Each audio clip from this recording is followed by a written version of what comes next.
bonsoir à tous. Donc, bienvenue à ce conseil municipal du mois de juin. Donc, je vais faire lecture des pouvoirs. Si je les trouve. Donc, j'ai le pouvoir de Antoine Billotte pour Émilie Dutoya. Je vous fais remarquer qu'il y a un parapheur qui doit passer. Où tout le monde a signé? On est bon? Donc, si on est bon, c'est parfait. Donc, je désigne comme secrétaire de séance, étant donné qu'Antoine n'est pas là, Stéphane Lecorf, s'il le veut bien.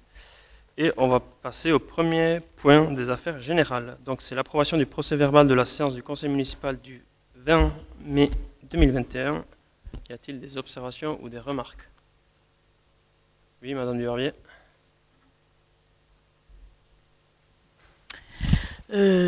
Bonsoir à tous. Monsieur le maire, je souhaiterais vous informer que notre groupe a décidé de ne participer à aucun vote lors de la soirée de ce conseil municipal. Évidemment, ce n'est pas le sujet de ce premier point qui nous pose problème. Bien au contraire, simplement, cela fait un certain nombre de fois où on vous alerte sur le dysfonctionnement que nous trouvons sur les ordres du jour des commissions et des conseils municipaux. Dans pas mal d'institutions, et toutes les institutions, en définitive, les points des conseils municipaux ou des sessions ou autres sont débattus en commission, de façon à ce que l'opposition puisse avoir des éléments. Il se passe toujours autre chose. On l'a signalé à maintes reprises. Les sujets débattus et aussi les documents qui nous sont remis en commission sont souvent différents à ceux présentés en conseil municipal.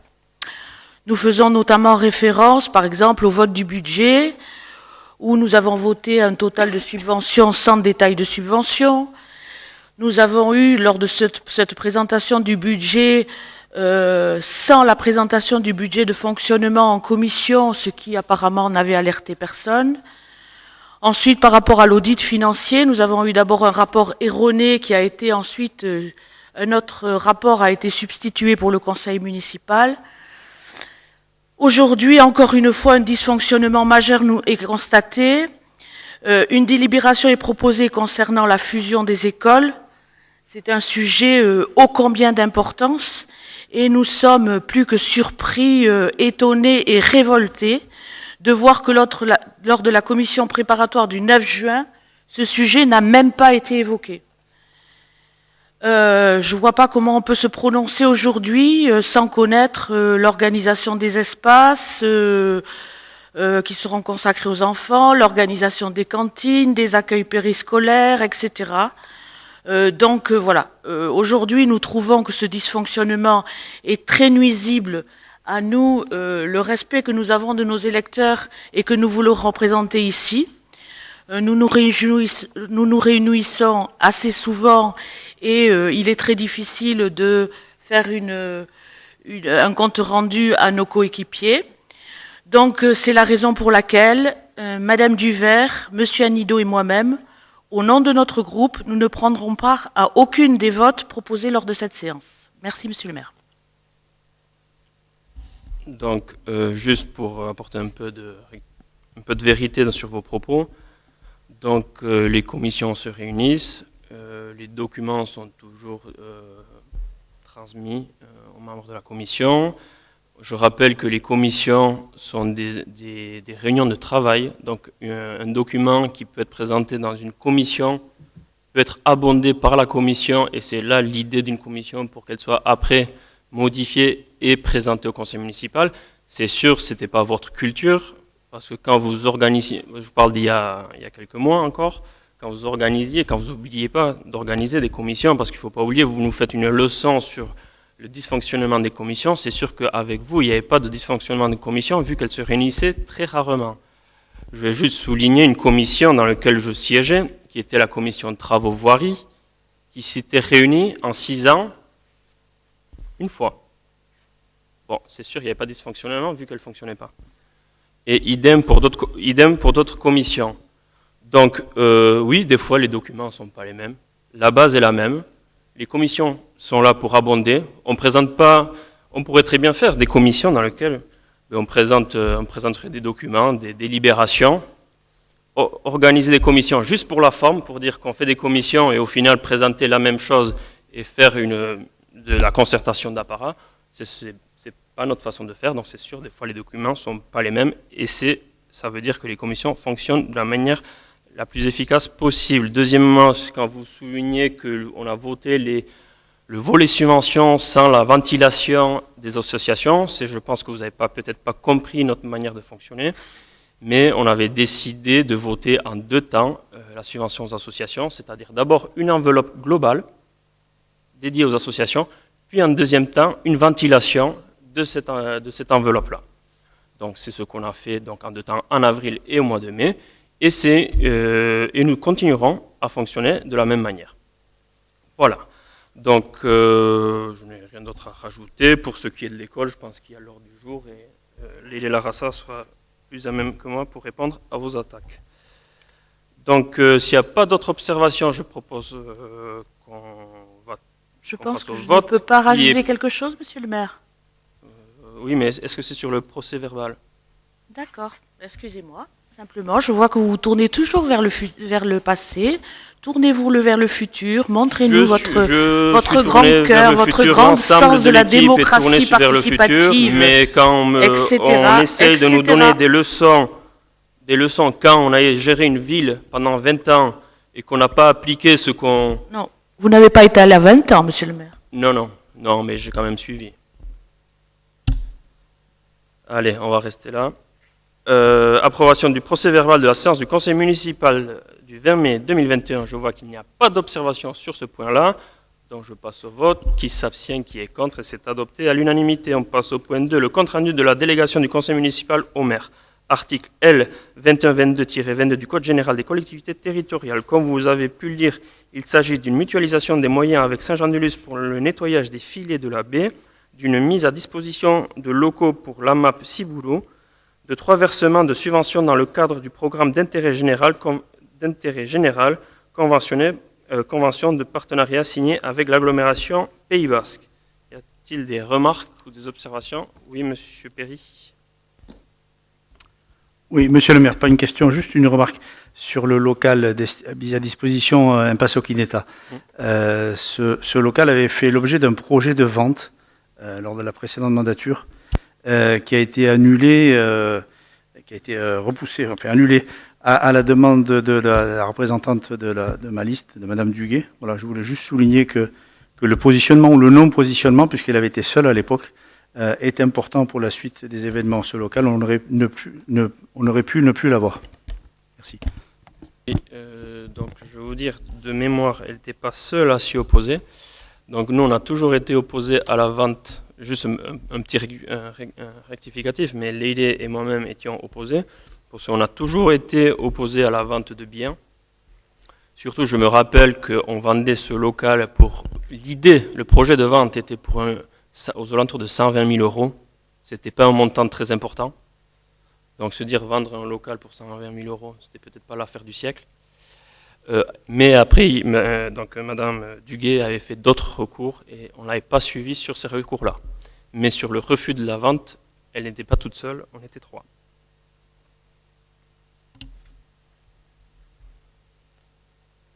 S'il n'y a pas d'autres observations, je vous propose qu'on continue le point des affaires générales. Donc on passe au point 3, c'est le bail amphithéotique avec Ikastolen et Goitza, le rapporteur, et monsieur Dufault. Bonsoir, Gawane. Comme vous avez pu le lire, la construction de 93 logements locatifs sociaux rue Eugène Cor, à proximité du lycée maritime de Cibourg et du collège Pierre-Echler-Sabal, a nécessité une réflexion sur le stationnement et la régulation de la circulation des véhicules et des bus de transport scolaire. L'aménagement envisagé porte sur une partie de terrain appartenant à l'association Ikastolen et Goitzak, gestionnaire du patrimoine immobilier des Ikastola. L'association n'étant pas vendeuse, il a été convenu de conclure un bail amphithéotique d'une durée de 25 ans avec une redevance annuelle d'1 euro symbolique. Suite à cet exposé, et après en avoir délibéré, il conviendrait que le conseil municipal décide de conclure le bail amphithéotique avec l'association Ikastolen et Goitzak, dans les conditions suivantes: durée 25 ans à compter du 1er juillet 2021, parcelle prise à bail, une superficie d'environ 1316 mètres carrés, à prélever sur la parcelle AD 592, telle qu'elle apparaît sur le plan ci-joint. Redevance, 1 € par an et remise des aménagements aux bailleurs en fin de bail. Les aménagements de voirie et de stationnement qui permettront une meilleure organisation du stationnement et de la régulation de la circulation des véhicules et des bus scolaires, et la commune entretiendra ces aménagements en bon père de famille. Tous les frais d'acte seront pris en charge par la commune. Charge à Monsieur le maire de procéder à toutes les formalités nécessaires à cette opération. Y a-t-il des questions ou des informations ou des remarques? Il n'y a pas de remarques ni d'observations. Le sujet a été présenté en commission récemment et en commission finance aussi. Donc en commission de travaux et commission finance. Donc s'il n'y a pas d'observation, je propose qu'on passe au vote. Qui est contre, qui s'abstient, et c'est d'adopter à l'unanimité. Donc on passe au point 4, qui est la création de la commission extra-municipale commerce de proximité, souhaitant associer davantage les Cibouriens et acteurs du territoire au processus de décision du conseil municipal, et après avoir rencontré les commerçants, nous proposons la création de la commission commerce de proximité qui sera composée du maire, de 4 élus et de 4 commerçants, un par secteur. Donc nous avons défini avec les commerçants 4 secteurs, qui est le centre-ville, Sokoa, Marinella et Untsine.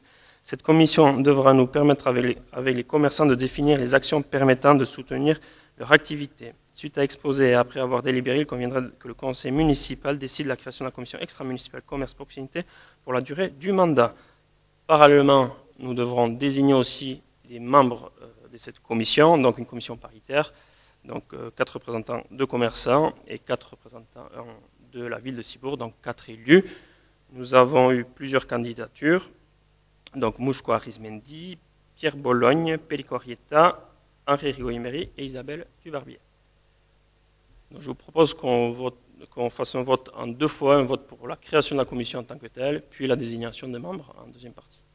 Donc pour ce qui est de la création de cette commission commerce de proximité, y a-t-il des observations ou des remarques? Il n'y en a pas. Je rappelle que c'est quand même une première pour la ville de Cibourg.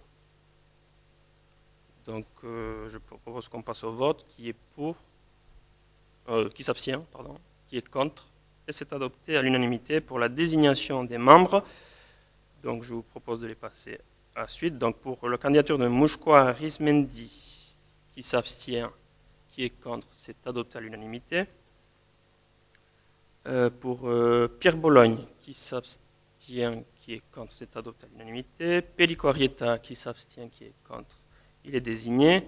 Henri Irigoyen-Berry, qui s'abstient, qui est contre, il est désigné. Isabelle Dubarbier-Gorostidi, qui s'abstient,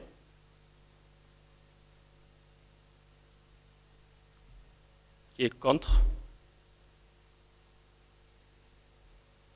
Bien. Donc on va y désigner. D'accord. Donc le choix est la désignation de Mouchko Arismendi, Pierre Bologne, Pellico Arrieta et d'Henri Rigoyen-Berry. Bien, s'il n'y a pas d'autres observations, je propose qu'on continue. La convention avec la Fondation du patrimoine. Ce partenariat qui nous lie avec la Fondation du patrimoine depuis plusieurs années et que nous vous proposons de renouveler permet aux propriétaires privés labellisés d'obtenir une aide de 2% possible par la contribution de la commune au fonds d'investissement, de bénéficier d'une déduction fiscale de 50% minimum du montant des travaux du revenu imposable. Suite à exposé et après avoir délibéré, il conviendrait que le conseil municipal approuve les termes de la convention de partenariat avec la Fondation du patrimoine, autorise monsieur le maire à signer ladite convention, fixe le plafond de cette aide financière de la commune de Cibourg à la somme de 5 000 €, disent que les crédits sont inscrits au budget de l'article 6281. Y a-t-il des observations? remarques? Il n'y en a pas. Je propose qu'on passe au vote. Qui s'abstient? Qui est contre? Et c'est adopté à l'unanimité. Affaires financières. 1. Ouais. Monsieur le maire, s'il vous plaît, à chaque fois, vous savez, comme a dit Madame Dubarbier, c'est qu'on n'allait pas participer au vote. Donc ça ne sera pas une abstention ni on vote contre. On ne participe pas. Oui. Depuis le début. Hein. J'ai compris. Parce que par moment, on n'entend pas, c'est pour ça. Non, j'ai bien compris. Mais vu que vous ne participez pas au vote, vous n'êtes pas comptabilisé. Donc, c'est adopté à l'unanimité. On continue. Donc, chapitre 2 et les affaires financières. Point 1, adhésion à l'Euskal Moneta, délibération annulant et remplaçant la délibération numéro 14 du 25 février 2021, prise pour le même objet. Le rapporteur est M. Lecorf, si je ne me trompe pas. C'est ça. Suite à différents échanges avec les services de la sous-préfecture, il convient d'annuler la délibération numéro 14 du 25 février 2021 et de la reprendre en y apportant les précisions demandées par le bureau de la citoyenneté de la sous-préfecture de Bayonne, même si elles y figuraient déjà dans la convention. Comme demandé, la délibération précisera le déroulement des opérations, à savoir que lorsqu'un créancier le souhaitera, le comptable public versera en euros le montant de la créance sur le compte de l'association Euskal Moneta, laquelle créditera le compte du créancier de la ville en ESCO égal au montant d'euros reçus. Suite à cet exposé et après avis de la Commission des finances et du personnel communal du 15 juin 2021, il conviendrait que le conseil municipal annule et remplace la délibération numéro 14 du 25 février 2021, prise pour le même objet, modifiée comme rédigé ci-dessus, confirmant ces termes sa décision d'adhérer à l'association Euskal Moneta, monnaie locale du Pays Basque, autorise Monsieur le maire à signer la convention annexée, désigne moi-même Stéphane Lecorf, adjoint en charge du développement de l'ESCO par la ville de Cibourg en dépenses et en recettes, disent que les crédits sont inscrits au budget communal 2021.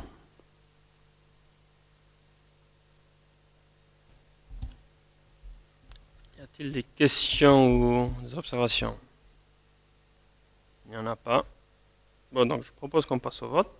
Donc, qui s'abstient, qui est contre, et c'est adopté à l'unanimité. On continue le point 2. Le rapporteur est toujours M. Lecorf, la taxe communale sur la consommation finale d'électricité. Il s'agit de préciser un changement de législation, mais qui ne modifie pas le coefficient multiplicateur appliqué pour la TCCFE sur l'ensemble du territoire à sa valeur de 8,5. À titre d'information, la TCCFE a rapporté les sommes suivantes sur les 3 derniers exercices. 2018, 169 220,31 €. 2019, 160 433,86 €. 2020, 158 077,52 €. Suite à cet exposé et après avis de la Commission des finances et du personnel communal du 15 juin 2021, il conviendrait que le conseil municipal décide de maintenir le coefficient multiplicateur appliqué pour la TCCFE sur l'ensemble du territoire communal à sa valeur de 8,5. Y a-t-il des remarques ou des observations? Je vois qu'il n'y en a pas, donc je propose qu'on passe au vote. Qui s'abstient, qui est contre, c'est adopté. Donc on continue avec les taxes. Le rapporteur est toujours M. Lecorf. Il s'agit de rappeler le principe de la taxe locale sur les publicités extérieures appliquée sur la commune avec une mise à jour du prix au mètre carré. Suite à cet exposé et après avis de la Commission des finances et du personnel communal du 15 juin 2021, il conviendrait que le conseil municipal maintienne les tarifs applicables au titre de la taxe locale sur la publicité extérieure comme défini et proposé ci-dessus.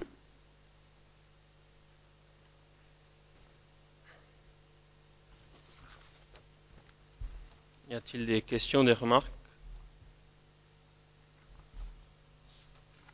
Il n'y en a pas. Juste pour titre d'informatif, cette taxe rapporte à peu près entre 4 000 et 5 000 € à la ville par an. C'est pas grand-chose, mais bon, toujours ça de prix. Donc s'il n'y a pas d'observation, je vous propose qu'on passe au vote. Qui s'abstient, qui est contre, et c'est adopté. Donc on passe au chapitre 3, éducation, enfants, jeunesse et sport. Le premier point, fusion des écoles maternelles Marignella, élémentaire Aristide Briand sur le site de Marignella, et le rapporteur est Madame Larassa. L'agence publique de gestion locale, bureau d'études, a été sollicitée afin d'évaluer la faisabilité de ce projet et d'en proposer un échéancier. À l'issue de ces concertations, conclusions et en accord avec la direction des services de l'éducation nationale des Pyrénées-Atlantiques, il est proposé de fusionner les écoles de la commune en 2 temps. Phase 1, à compter du 1er septembre 2021, regroupement de l'école maternelle Mariniela et l'école élémentaire Aristide Briand. Phase 2, à compter du 1er septembre 2022, regroupement de l'école Croix-Rouge sur le site de Mariniela, regroupement total des 3 cycles des écoles publiques. Y a-t-il des questions? Monsieur Perry?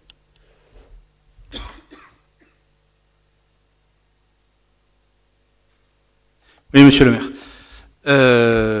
Je fais bien la différence entre le principe de la fusion et le projet technique. Par contre, il est effectivement plus facile de se prononcer sur un principe quand on en connaît un peu les détails de mise en œuvre par la suite, ce qui rejoint un peu les regrets de Madame Dubarbier, mais je ne vais pas réagir si catégoriquement. Donc, j'aurais besoin quand même de 2 ou 3 éléments de réassurance, d'information de réassurance. D'abord, vous aviez envisagé de faire les 2 regroupements, enfin les 3 entités en un seul temps à la prochaine rentrée, ce qui s'est avéré impossible. Est-on sûr, maintenant a-t-on assez dérisqué la possibilité du prochain regroupement en septembre 21? Première question. Oui, tout à fait. Alors pour rebondir, donc rapidement et pour répondre aussi aux propos de Madame Dubarbier, lors du conseil municipal du 8 avril, il me semble, c'est ça, j'avais informé l'ensemble des conseillers municipaux ici présents que donc le regroupement se ferait en 2 temps. Donc premier temps, comme je viens de l'exposer, 2021 Aristide Briand à Mariniela et 2022 Croix-Rouge à Mariniela, donc c'était un secret pour personne. Depuis le 8 avril, il y a 2 commissions éducation enfance-jeunesse qui se sont réunies, donc il aurait été tout à fait possible de poser la question concernant ce regroupement, j'y aurais répondu bien évidemment. Donc voilà. Donc oui, on est vraiment sur ce regroupement-là. On est en train de travailler encore avec la PGL. L'échéancier, alors l'échéancier est serré dans le sens où aujourd'hui, au niveau des travaux, du bâtiment, il y a des gros retards au niveau des fournisseurs parce qu'il y a des pénuries de matériel. On espère toutefois qu'on va maintenir les délais parce que l'objectif c'est vraiment de faire une rentrée de septembre 2021 Aristide Briand à Mariniela. Voilà. Les équipes éducatives sont en train de travailler sur l'organisation pédagogique de cette rentrée et les services techniques ici de la commune et le service éducation enfants-jeunesse également sur toute l'organisation périscolaire et sur les agencements qui devront être effectués sur le bâtiment existant aujourd'hui. Donc des agencements mineurs. Il y a des petits travaux à réaliser au niveau des toilettes au premier étage et au niveau des toilettes attenant au réfectoire. Voilà. Okay. Donc un dérisquage que vous estimez suffisant, hormis les délais de livraison. Oui, pour septembre 2021, la rentrée scolaire d'Aristide Briand se fera bien évidemment à Mariniela. Je vous remercie. Ouais. Le deuxième point, en lisant la délibération suivante, je vois que nous commandons à la GPL tout un lot qui comprend l'APS, l'avant-projet sommaire, jusqu'à l'aide à la réception. Alors, je n'ai pas de compétences en architecture scolaire, mais en suivi de projet, j'ai un peu plus d'habitude. Et donc, d'habitude, on commande un APS, on le discute, on le fait travailler pour être sûr qu'il corresponde aux besoins. Et ensuite, évidemment, quand l'avant-projet détaillé est édité, on peut paramétrer les autres besoins. Je vois que là, c'est tout un bloc. Je ne peux pas croire que ce soit une erreur. J'aurais tendance à en déduire que l'avant-projet sommaire est déjà bien avancé. Point d'interrogation. Oui, on a eu des réunions, il y a des petits ajustements encore à réaliser. On a rencontré de nouveau les directeurs d'école la semaine dernière, mais le projet est quasiment finalisé. Oui, ça avance bien. On a des délais à tenir, donc on ne peut pas se permettre de laisser trop traîner non plus. Je comprends. Donc du coup, je peux regretter également de ne pas avoir pu consulter ces éléments techniques. Toutefois, je vais faire confiance aux gens de l'art et considérant l'intérêt des enfants et l'urgence de la rentrée prochaine, je me satisferai de de ces éléments. Je vous remercie. Par rapport juste à la délibération, la première là, donc je rappelle que c'est vraiment une procédure, donc c'est l'Éducation nationale qui nous a demandé qu'il fallait absolument que l'on délibère en conseil municipal de cette fusion. Donc c'est vraiment une procédure administrative, réglementaire, obligatoire. Voilà. Pour ce qui est des plans, comme je vous le disais, c'est en cours encore d'élaboration, il y a des petits points à affiner. Il y a une commission qui est prévue courant juillet, par rapport au dispositif de bourse au permis et la présentation des plans de l'école pour 2022 vous seront présentés lors de cette commission lorsqu'ils seront vraiment complètement arrêtés, ce qui n'est pas encore le cas aujourd'hui. Voilà. Je fais bien la différence entre le principe et la réalisation. Ok. Je vous remercie de cette réponse. Voilà, juste pour appuyer les arguments de Léla Rassa, c'est que la première délibération, comme l'a dit, c'est acté cette fusion, je dirais, en 2 étapes. La deuxième, c'est le choix d'un prestataire avec qui on a commencé à travailler. Et comme le dit dans la convention, l'avant-projet a déjà commencé à travailler. Et l'avant-projet n'est pas terminé. On le présentera le mois prochain, mais on n'est pas en train de parler là du projet lui-même, si c'est seulement le choix du prestataire. Et je voudrais quand même remarquer que le prestataire, au coût horaire, est quand même assez intéressant. Et bien sûr, on l'a choisi pour la phase opérationnelle parce que l'avant-projet qui nous a présenté nous paraît, même s'il n'est pas abouti, nous paraît très intéressant et adapté à nos attentes. Donc, s'il n'y a pas d'autres remarques, je propose qu'on passe au vote donc, du premier point, qui est la fusion des écoles maternelles Marignella et élémentaires Aristide Briand sur le seul site de Marignella. Donc, qui s'abstient, qui est contre, et c'est adopté à l'unanimité. Et on passe au point 2. Donc, convention avec l'Agence publique de gestion locale, regroupement des écoles sur le site de Marignella. Donc, sur ce dossier de redynamisation de l'école publique, nous avons travaillé avec la PGL 64 sur la définition du regroupement des écoles sur le site de Marignella, mission comprise dans le cadre de notre cotisation annuelle. Maintenant, il convient de passer à l'étape suivante pour la réalisation du projet et de continuer à faire appel à la PGL 64 et d'autoriser M. le maire à signer la convention adéquate qui était à votre disposition au service des affaires générales. Suite à cet exposé et après en avoir délibéré, il conviendrait que le conseil municipal décide de faire appel au service intercommunal du patrimoine et de l'architecture de l'agence publique de gestion locale pour qu'il apporte une assistance technique et administrative à la commune pour la réalisation des travaux de regroupement des écoles sur le site de Marignella, conformément aux termes du projet de convention de mise à disposition présenté. Autorise M. le maire à signer ladite convention. Y a-t-il des remarques ou des observations? Il n'y en a pas. Donc je pense qu'on peut passer au vote. Qui s'abstient, qui est contre, et c'est adopté à l'unanimité. Donc on passe au dernier chapitre, personnel communal. Premier point, la création et suppression d'emplois permanents. Le rapporteur est M. Lecorf. Cette délibération a pour effet de mettre à jour le tableau des effectifs avec 3 créations et suppressions de postes liées à des avancements de grade, 3 suppressions de postes relatives à des régularisations plus anciennes pour du personnel qui nous a quittés, dont le statut a évolué et dont les remplacements ont été faits sur des grades différents. Suite à cet exposé et après avis du comité technique commun et de la commission des finances et du personnel communal du 15 juin 2021, il conviendrait que le conseil municipal décide la création des 3 postes listés ci-dessus, décide la suppression des 6 postes listés ci-dessus, modifie le tableau des effectifs en conséquence, précise que les crédits sont inscrits au budget de l'exercice.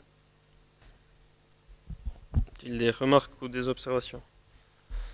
Il n'y en a pas, donc je propose qu'on passe au vote. Qui s'abstient, qui est contre, c'est adopté. Point 2, création d'emplois non permanents, animateur du service éducation enfants jeunesse et sport.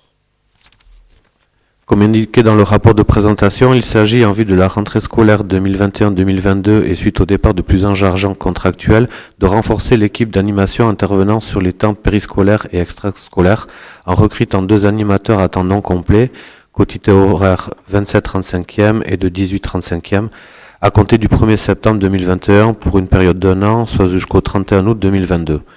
Suite à cet exposé, après avis de la commission des finances et du personnel communal du 15 juin 2021, il conviendrait que le conseil municipal approuve les recrutements d'animateurs aux conditions exposées ci-dessus, autorise monsieur le maire ou son représentant à signer les contrats correspondants, précise que les crédits sont inscrits au budget.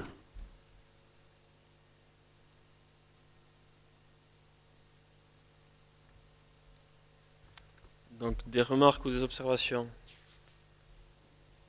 Toujours pas. Donc, je propose qu'on passe au vote. Qui s'abstient, qui est contre, c'est adopté à l'unanimité. On passe au dernier point, donc qui est le forfait mobilité durable, et le rapporteur est monsieur Dirassi. Arachon, par cette délibération, nous souhaitons inciter les agents à aller vers des modes de déplacement plus vertueux, moins impactants pour l'environnement. Les inciter sur le trajet domicile-travail à utiliser le vélo ou le vélo à assistance électrique ou en covoiturage. L'incitation est fixée sous la forme d'un forfait de 200 € pour une durée minimale de 100 jours d'utilisation des modes de déplacement cités.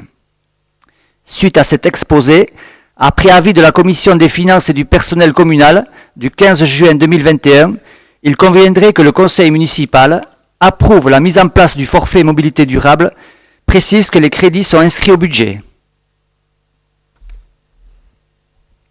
Y a-t-il des questions, des observations?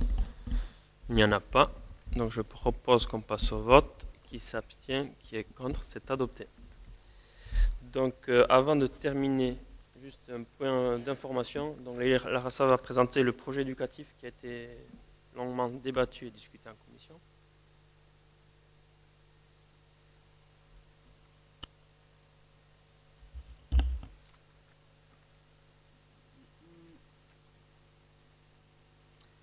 Alors, je vais faire rapidement.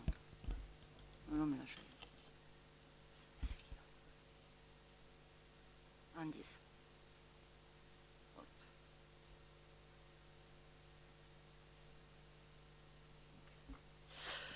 Donc, monsieur le maire, mesdames et messieurs les élus, donc je vais vous présenter rapidement, en tout cas, c'est un PowerPoint avec les grands thèmes, les objectifs. Je vous présente le nouveau projet éducatif de l'accueil de loisirs de la ville de Cibourg que je soumets à votre approbation. Vous savez que l'accueil de loisirs est ouvert les mercredis et vacances scolaires et qu'il accueille en moyenne 73 enfants et jeunes de 3 à 15 ans par jour, avec un pic à 130 enfants au mois de juillet.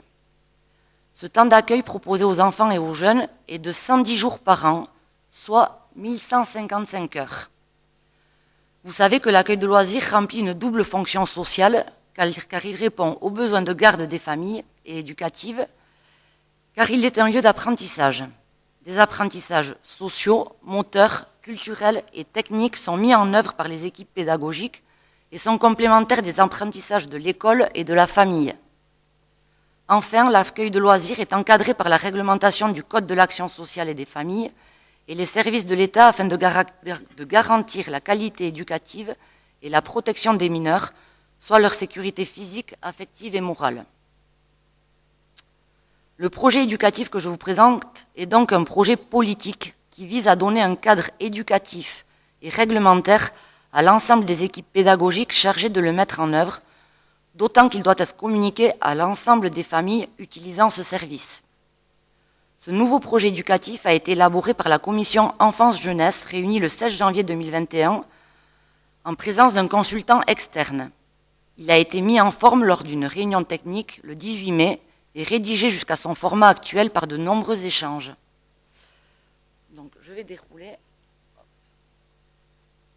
Donc, j'attire votre attention sur les points fondamentaux que représentent dans le document final, c'est les parties 5-1 et 5-2 du document, qui définissent donc les objectifs généraux et opérationnels sous la forme de compétences visées de l'action éducative de ce projet.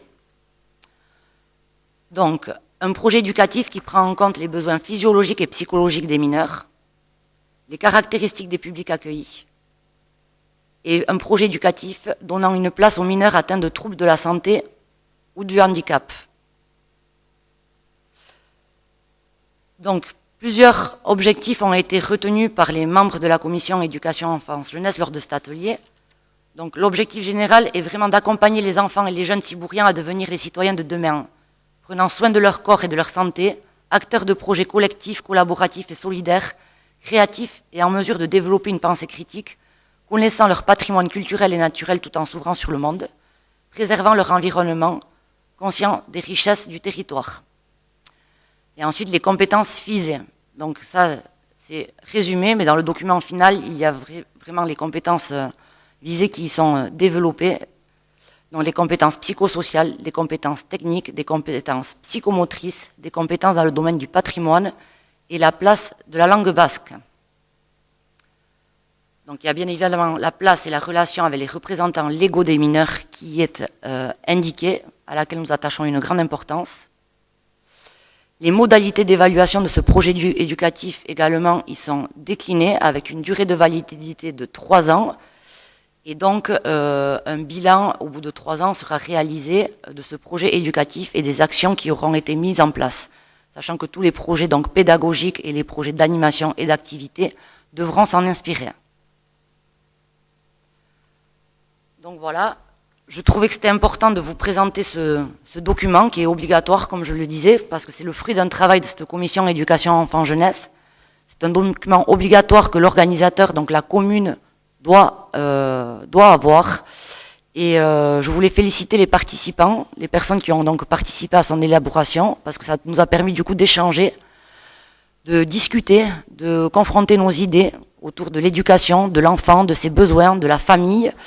Et voilà, donc c'était important juste de vous le présenter ce soir. Il sera mis en ligne sur le site de la mairie et les familles cibouriennes pourront donc le consulter. Voilà, Mileshker. Est-ce qu'il y a peut-être des questions, ou même si ça a été longuement débattu en commission avec l'ensemble des forces de la ville de Ciboure, mais je vais aussi profiter vu qu'on a fini assez tôt ce tour du jour. Je vois qu'il n'y en a pas. L'ordre du jour étant épuisé, je lève cette séance et je vous en remercie.